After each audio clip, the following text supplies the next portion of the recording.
आप देख रहे हैं रूबरू। हमेशा की तरह आज भी एक बहुत ही खास अहम पर्सनालिटी हमारे साथ है जिनके राजनीतिक करियर के बारे में जानेंगे और एक छोटी उम्र में एक इतना बड़ा मुकाम हासिल किया तो राजनीतिक करियर उनका कैसा रहा ये भी जानने की कोशिश करेंगे। जी हाँ, मैं बात कर रही हूँ श्रुति चौधरी की। स्वागत है हमारे इस खास कार्यक्रम में। Thank you. जब मैंने करियर की बात की, इंटरेस्टिंग करियर की बात की और पॉलिटिक्स की बात करते हैं तो खुद को पॉलिटिक्स में कैसे देखती हैं? देखिए, पॉलिटिक्स एक सेवा का माध्यम है और मेरे लिए केवल वो है आपको एक सेवा लगता का है कि माध्यम। आज के दौर में भी पॉलिटिक्स सिर्फ एक सेवा का माध्यम रह गया? Honest answer. मेरे लिए बिल्कुल। अपने लिए ही मैं जिम्मेदार हूँ और मेरे से ही आप सवाल कर रहे हैं जी। तो डेफिनेटली सेवा का माध्यम है। आपके लिए सेवा का माध्यम है, लेकिन अगर हम ओवरऑल पॉलिटिकल सिनेरियो देखें, क्योंकि आप एक नेता हैं, एक्टिव पॉलिटिशियन हैं, तो जाहिर तौर पर उस नज़र से भी मैं जानना चाहूँगी। देखिए, हर किस्म के लोग आते हैं और हर तरीके के लोग होते हैं। तो पॉलिटिक्स में भी वैसे लोग हैं, अच्छे बुरे, जो अच्छा काम करते हैं और जो काम नहीं करते, जो जिनकी और तरीके हैं। लेकिन ये सफलता जब ही मिल पाती है, सच्ची सफलता और जो सेटिस्फैक्शन, जो संतुष्टि है, वो अगर इंसान, क्योंकि ये पब्लिक लाइफ है, लोगों के साथ जुड़ने वाला काम है और लोगों की इंटरैक्शन से ही आपको पता चल जाता है किस तरीके से आपका व्यवहार है, कैसे वो आपके पास आते हैं, नहीं आते, तो उनसे पता चल जाता है, अपना आईना दिख जाता है कि आप क्या कर रहे हो। क्योंकि राजनीति आपको विरासत में मिली। जी बिल्कुल, इसमें कोई संदेह नहीं है। मेरे पिता और दादा दोनों देश के अपने समय के बहुत बड़े नेता रहे हैं। चौधरी बंसी लाल ने ऐतिहासिक काम हरियाणा में करे और श्रीमती इंदिरा गांधी जी बहुत उनके बारे में वर्णन करा करती थी, कहीं भी जाया करती थी कि अगर कोई काम किसी ने देखना है, विकास की गति अगर देखनी है तो हरियाणा में जाके देखो। तो क्योंकि राजनीति आपको विरासत में मिली तो ये भी सवाल उठते हैं कि आप जो ग्रास रूट लेवल की राजनीति है उससे नहीं जुड़ी। ऐसी कोई बात नहीं है। विरासत अलग अलग किस्म की होती हैं और मेरी जो विरासत है वो ग्रास रूट से जुड़ी हुई वाली है। क्योंकि अगर लोग मुझे लाए हैं अपने पिता और दादा के काम पर तो जाहिर है वो चाहते हैं कि मैं उनकी तरह बनूं और वो ग्रास रूट से जुड़े हुए थे।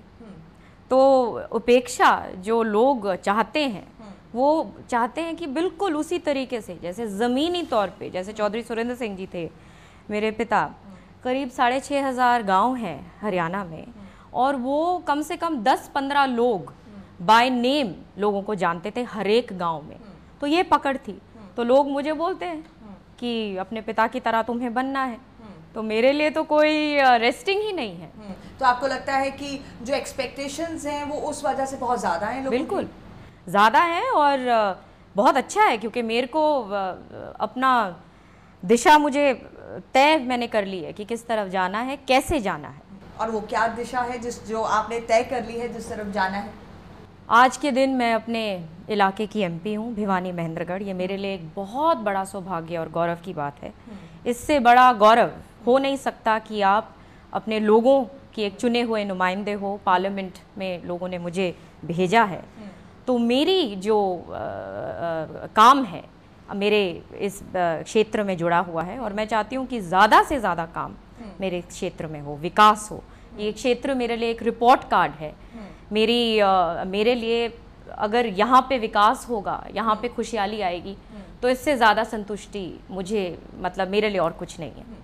चलिए, हम ज़रूर आपसे बात करेंगे कि विकास की जो आपने बात की है और आपके एरिया की जो आपने बात की है उस पर भी आएंगे। लेकिन उससे पहले एक सवाल जो आपसे जानना चाहती हूँ वो ये है, क्योंकि हरियाणा की राजनीति का अगर इतिहास हम देखें तो यहाँ पर परिवारवाद की राजनीति, विरासत में मिली हुई राजनीति और फिर भाई भतीजावाद की राजनीति बहुत ही अहम रही है। क्या कहेंगी? देखिए, मैं इतना ही कह सकती हूँ कि जो परिवार की परंपरा रही है, डॉक्टर के बच्चे डॉक्टर, उनका एक रुझान रहता है और उसी तरीके से पॉलिटिक्स भी एक ऐसी जगह है, जैसे आप अपने बचपन से हमने घर में, जैसे घर एक परिवार केवल 4-5 लोग नहीं थे। परिवार का मतलब सब, सब जो गांव से आ रहे हैं, हल्के से आ रहे हैं, प्रदेश से आ रहे हैं, तो एक तरीका, एक ज़िंदगी का वो बन जाता है और रुझान फिर बनता है।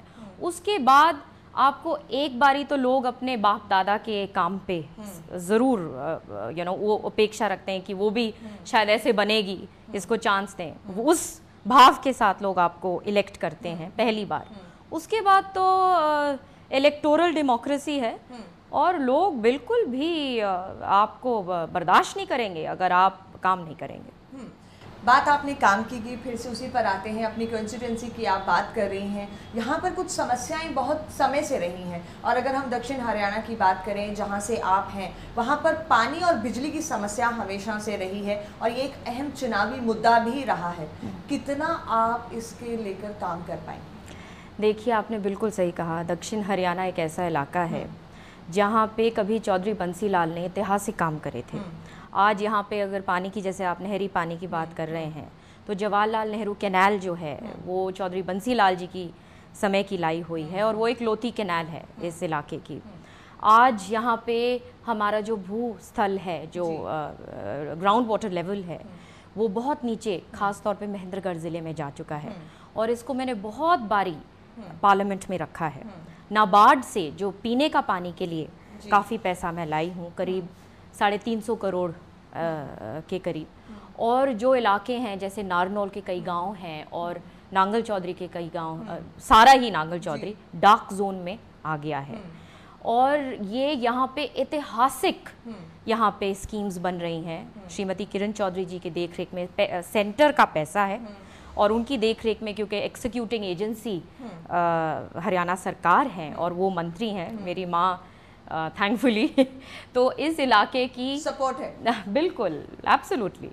और एक ऐतिहासिक स्कीम वो लाई हैं उन्होंने, ये बनाया है जहाँ पे आखिरी गांव तक 5-6 स्टेजेस में पानी को लिफ्ट करा जाएगा। जैसे कभी चौधरी बंसी लाल ने लिफ्ट इरिगेशन, क्योंकि ये टीबे हैं, ऊंचा इलाका है, तो यहाँ पे पानी को ऊंचाई में लाके फिर आगे उसको डिस्पर्स करना है। एक बात जो जानना चाहूंगी, आपने कहा कि अब वो स्कीम आ रही है, पिछले आ चुकी है, काम चल रहा है, जल्दी इस पर और आगे बढ़ेगा। इतने सालों से अगर हम देखें जो सिचुएशन यहाँ पर रही है, क्यों ये कदम नहीं उठाए गए? Why, what is the reason? और दूसरी बात, क्या ये एक ना अहम चुनावी मुद्दा था? लगता था कि अगर ये एड्रेस हो जाएगा तो चुनावों में कोई और मुद्दा नहीं बचेगा लोगों के बीच जाने के लिए। देखिए, ये मैं अब दूसरों का हिसाब किताब आपको कैसे बताऊं? अपना दे दीजिए। अपना तो मैं यही कह सकती हूँ कि मैं बहुत प्रयास कर रही हूँ। और जितने यहाँ के लोग, ये अब अपना बखान तो सभी करते हैं, अब मैं टीवी चैनल पे बैठी हूँ, मैं बोलूँगी मैंने किया है, ये सच्चाई है कि ये सारा काम मेरे आने के बाद यहाँ पे शुरू हुआ है, मेरे द्वारा हुआ है। मुझे थोड़ा संकोच भी होता है ऐसे मैं बोलने के लिए, लेकिन ये एक रियलिटी है और लोगों को, हर एक इंसान को यहाँ पे पता भी है। बिकॉज अभी मैंने यहाँ का दौरा किया, देखा, विलेजेस में जाके भी देखा जो हालात हैं, पीने के पानी के जो हालात हैं, जिस तरह से लोग रह रहे हैं। लोग ये कहने के लिए मजबूर हैं कि हम अपने बच्चों को बिना नहलाए उनको स्कूल भेजते हैं समटाइम्स, और अगर यही हालात रहे तो हमें शायद ये जगह ही छोड़कर यहाँ से जाना पड़ेगा। तो बड़े दुख की बात है कि अगर सिचुएशन इस तरह की हो। नहीं, बिल्कुल, देखिए, इसके लिए जी सेंट्रल सरकार, प्रदेश की सरकार, दोनों को, ना केवल हमारा क्षेत्र, मैं तो कहूँगी कि Punjab, Haryana, UP, western UP, जहाँ पे बहुत किसानों ने जी जान से काम करके हमारे देश को अनाज दिया है, और इतनी यहाँ पे ग्राउंड वाटर एक्सप्लॉयटेशन हो चुकी है कि यहाँ पे पानी का अब बहुत बुरा हाल है। और अगर यहाँ के लिए स्पेशल योजनाएं नहीं बनाई जाएं, और मैंने बार बार ये बात सदन में रखी है, तो हमारे लिए इससे बुरी खबर नहीं हो सकती। तो कोशिश जारी है मेरी, और इस पे मेरा बहुत ध्यान है इस बात पर। अभी जैसे आपको पता है कि मैंने NCR इस इलाके को डिक्लेयर करवाया है। सोनिया जी का धन्यवाद करती हूँ, मेरी लीडर हैं वो, उनका साथ मिला। कमलनाथ जी का बहुत धन्यवाद करती हूँ, जिनके कार्य क्षेत्र की ये क्या बात आपको थी। लगता है कि जहाँ जिस एरिया में बेसिक सुविधाओं की इतनी कमी हो, पानी की हम बात करें इतनी कमी हो, एनसीआर रीजन में आने के बाद कोई बहुत ज़्यादा बड़ा विकास होगा, बहुत ज़्यादा बदलाव आएगा, किस नज़र से देखते हैं? देखिए, द्वार खोले। एनसीआर का मतलब ना केवल आप राष्ट्रीय स्तर पर आप एक इलाके का विकास करेंगे, लेकिन एनसीआर का ये गोल है कि ग्लोबल एक्सीलेंस, अंतर्राष्ट्रीय स्तर पर आप उनको एक जगह खड़ा करेंगे, विकास करेंगे। चाहे वो कनेक्टिविटी हो, इंटरस्टेट कनेक्टिविटी हो, चाहे आपकी ड्रिंकिंग वाटर हो, पीने का पानी हो, सीवरेज हो, हेल्थ केयर। हमारे यहाँ हेल्थ केयर ही नहीं है। हमारे यहाँ के जो लोग हैं उनको अगर कोई भगवान ना करे अगर कोई बात हो जाए, एक्सीडेंट हो जाए, तो यहाँ के लोग जयपुर पहुँचते हैं और दूसरी तरफ के लोग हिसार पहुँचते हैं या रोहतक जाते हैं। लेकिन एक सवाल जो यहाँ उठता है कि जो एरियाज पहले ही एनसीआर रीजन में आ चुके हैं उनका कितना विकास हुआ है? देखिए, गुड़गांव है, रेवाड़ी है, आपका फरीदाबाद है। रेवाड़ी में कोई इतना विकास नहीं दिखता है, वहाँ के लोग ये कंप्लेन करते हैं। तो आपको लगता है कि एनसीआर रीजन में आने के बाद वाकई में इतना बदलाव आ जाएगा? देखिए, काम करना है और अब एनसीआर तक मैं पहुंची हूँ, मालिक ने पहुंचाया है, लीडर्स मेरे को इतने अच्छे मिले जिन्होंने साथ दिया है, तो आगे भी अपना अपना रुतबा होता है और 25% स्टेट का होता है, उसमें 75% सेंटर देता है। एनसीआर का जो बोर्ड है वो देता है और अपने स्टेट को अपना रोल अदा करना पड़ेगा। अगर स्टेट अटका देगी हमें तो मुश्किल होएगी, लेकिन स्टेट हमारी सरकार यहाँ पे भी है भगवान की दया से और सेंटर में भी है, तो कोई मुश्किल आनी नहीं चाहिए। आपने कहा रुतबा होता है और इस शब्द को कहते हुए आपके जो एक्सप्रेशंस थे वो भी बहुत कुछ बयां कर रहे थे, तो जाहिर तौर पे ये बातें उठती हैं कि क्योंकि हाईकमांड से ज़्यादा नज़दीकियां हैं तो शायद इसलिए काम बहुत आसानी से हो जाते हैं, वरना अगर लोकल लेवल पर हम देखें तो मतभेद हैं और एनसीआर वाले मामले में भी क्रेडिट लेने की होड़ लगी हुई है। देखिए, क्रेडिट तो अब मैं तो कहती हूँ जो भी क्रेडिट लेने की कोशिश कर रहे हैं उनकी खुशकिस्मती है कि वो मेरे क्षेत्र के लोग हैं और जो काम मैंने किया है उसका लाभ उन्हें भी मिलेगा क्योंकि वो कांग्रेस पार्टी में है। तो क्रेडिट की ये बात है, सब जानते हैं कि काम कैसे हुआ है और किस तरीके से, क्योंकि ये आउट ऑफ द वे जाकर भिवानी महेंद्रगढ़ के लिए फीजिबिलिटी रिपोर्ट नेगेटिव आई थी और ये सारा रिकॉर्ड की बात है। उसके बावजूद भी इसको परस्यू करते हुए कमलनाथ जी और सोनिया गांधी जी ने इसके ऊपर ठप्पा लगाया, तो ये तो बहुत बड़ी बात है। और अगर कोई अपना पर्सनल एक विधानसभा क्षेत्र का कोई कह रहा है, ये तो मेरी तमाम कॉन्स्टिट्यूंसी हुई है भिवानी महेंद्रगढ़, तो इसमें और कोई बात कर रहे हैं, मुझे खुशी है कि उनको खुशी है क्योंकि उनका भी क्षेत्र है, लेकिन जो वास्तविक जो रियलिटी है वो तो रियलिटी है। ये थोड़ी सी जो मनमुटाव है, मतभेद हैं, ये पार्टी में पहले भी उभर कर सामने आते रहे हैं और आपको और किरण जी को लेकर भी इस तरह की बातें उठती रही हैं कि कहीं ना कहीं मनमुटाव रहे हैं सरकार के कुछ उच्च पदों पर जो लोग हैं और हुड्डा जी के साथ भी। तो क्या आपको नहीं लगता कि इस तरह के जो मनमुटाव हैं या चौधरी वीरेंद्र से थोड़ी सी नज़दीकियाँ कहीं ना कहीं पार्टी को कमज़ोर करती हैं? देखिए, जहाँ लोग हैं इकट्ठे, तो हर एक की सोच अलग अलग दिशाओं में जाती है। किसी की सोच छोटी है, किसी की बड़ी है थोड़ी, किसी की और कुछ उससे बड़ी होएगी। तो हर एक इंसान के साथ आपको पार्टी में भी आपने कोशिश करनी है कि सबके साथ बनाकर चलो, लेकिन कई लोग होते हैं जो उनका कोई इलाज ही नहीं है, तो ठीक है, नहीं है तो जनता साथ है और हमारे लीडर्स जानते हैं अपने काम करना है। हर एक इंसान आप सोचो कि आपके लिए पॉजिटिव होगा, ये भी ज़रा अनरियलिस्टिक है, अनएक्सपेक्टेड। यस, आज के दौर की राजनीति में क्योंकि बहुत ही नफे तुले शब्दों का आप इस्तेमाल करती हैं, बहुत कॉन्शियस रहती हैं कि कुछ भी ऐसा ना निकले जिससे कि कोई बात हो जाए। जाहिर है मैं बहुत एक रिस्पॉन्सिबल जगह पे हूँ और जो भी मैं कहूँगी बहुत सोच समझकर और एक जिम्मेदारी के साथ मुझे कहना होगा। चलिए, उसी जिम्मेदारी के साथ आपसे जानना चाहेंगे, हरियाणा की राजनीति को आज किस दौर में देखती हैं?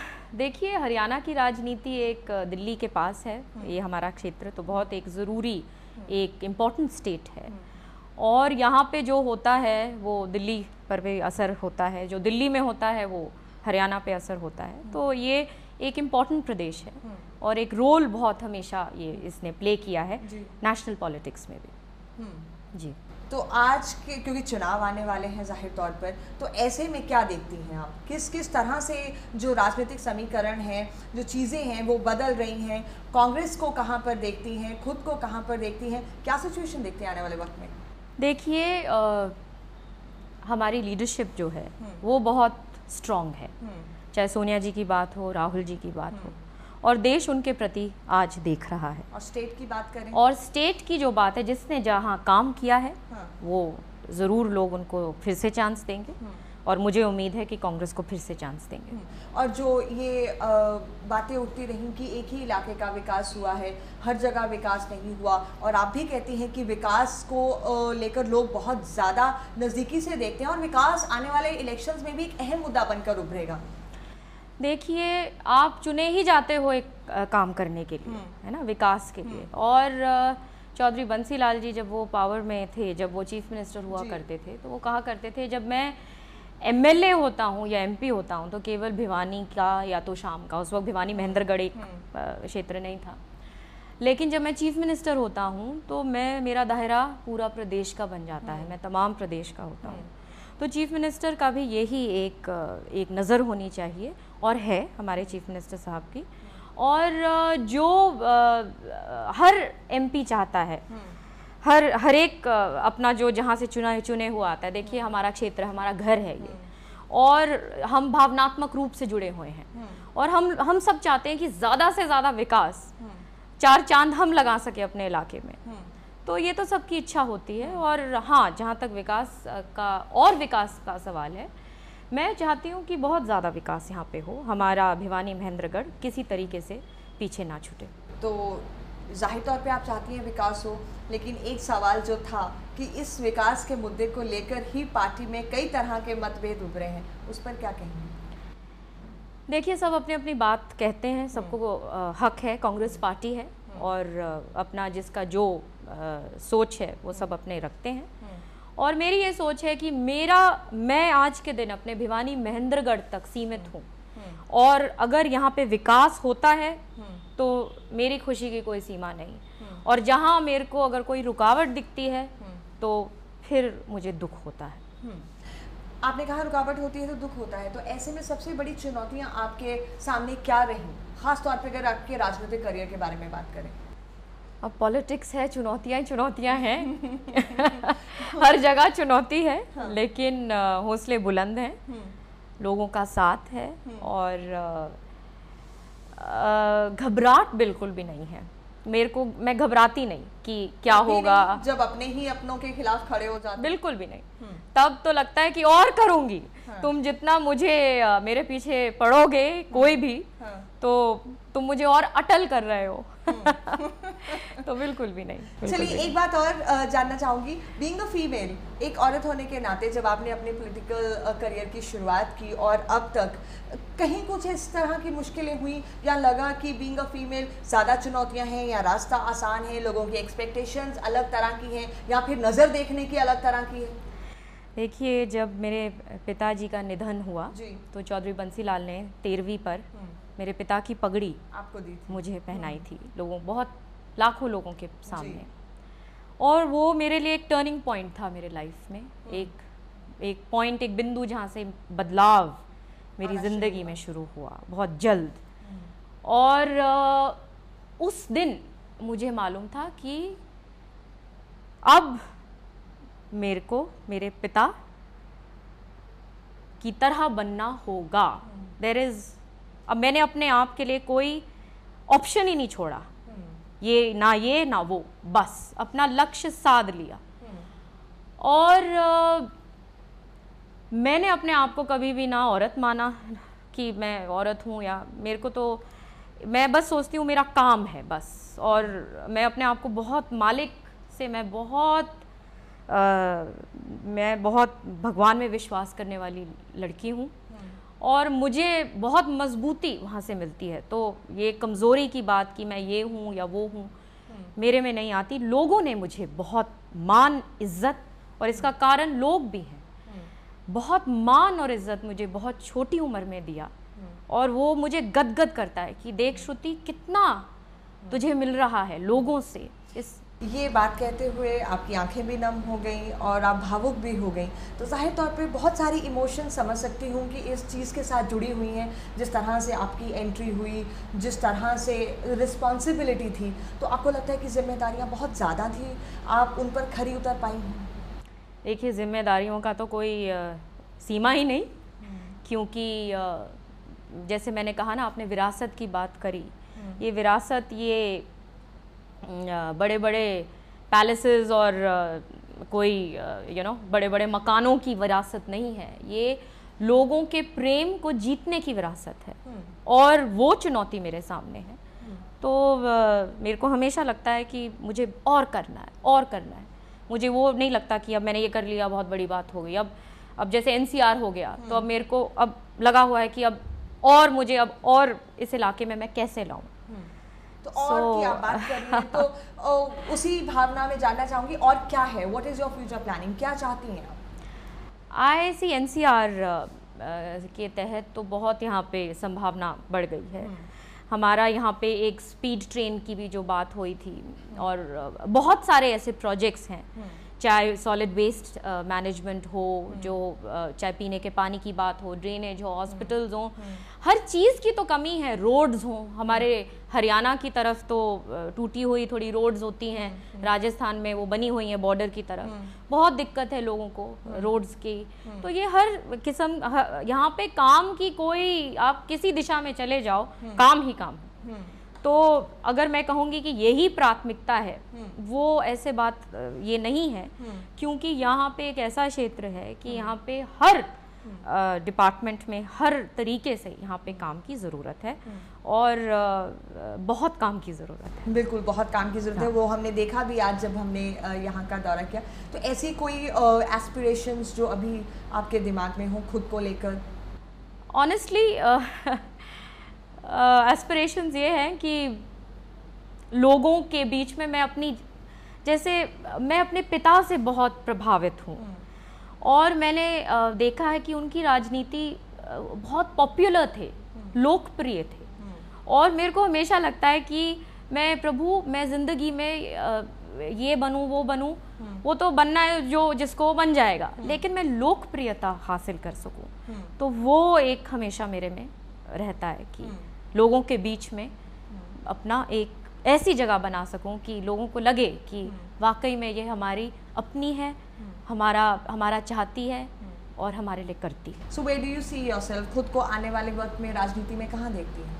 Well, I'm here to stay with the grace of God and that's it.